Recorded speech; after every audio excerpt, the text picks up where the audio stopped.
Hi family, இன்றைக்கி ஒரு மணக்க மட்டன் பிரியாணி தாங்க பார்க்க போகிறோம். அது எப்படி செய்தெல்லாம் பார்த்துடலாம் வாங்க. நான் 1/2 kilo bullet rice, 1/2 kilo mutton எடுத்திருக்கேன். இதுக்கு ஒரு கடாயில் 100 மில்லி கல்லெண்ணெய் சேர்த்துக்கிட்டேன். 4 பட்டை, 4 லவங்கம், 4 ஏலக்காய் போட்டு 3 பெரிய வெங்காயம் போட்டு இதை நல்லா வெங்காயம் பொன்னிறமாக வதக்கிக்கிட்டேங்க.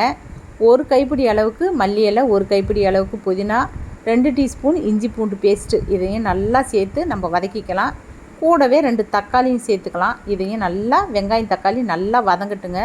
நல்லா வதங்கினதுக்கப்புறம் 1/2 டீஸ்பூன் மிளகாத்தூள் சேர்த்துக்கிட்டேன். 1 கப்பு தயிர் இதோடு சேர்த்துக்கலாம். இதை நல்லா கிளறிக்கலாம். 1 டீஸ்பூன் நான் உப்பு சேர்த்துக்கிறேன். இதுவும் நல்லா வதங்கட்டும். இப்போ நம்ம கறி சேர்த்துக்கலாம். 1/2 கிலோ மட்டன் இதோடு நான் சேர்த்துக்கிட்டேங்க. இது ஒரு 3 நிமிஷம் நல்லா வதங்கட்டும். இதில் தண்ணி லைட்டாக விடும். இப்போ நான் ஒரு 1/4 டீஸ்பூன் மஞ்சத்தூள் சேர்த்துக்கிட்டேன். இதை நல்லா வதக்கிக்கலாங்க. 1 கப்பு ரைஸுக்கு நான் ஒரு 2 கப்பு தண்ணி எடுத்து வச்சுருக்கேன். அதுவும் இது கூட சேர்த்து நம்ம சிம்மில் வச்சு ஒரு 1/2 மணி நேரம் வேக விடலாம். கறி பாருங்கள் நல்லா வெந்துக்குச்சு. இப்போ நம்ம ரைஸ் போட்டுக்கலாம்.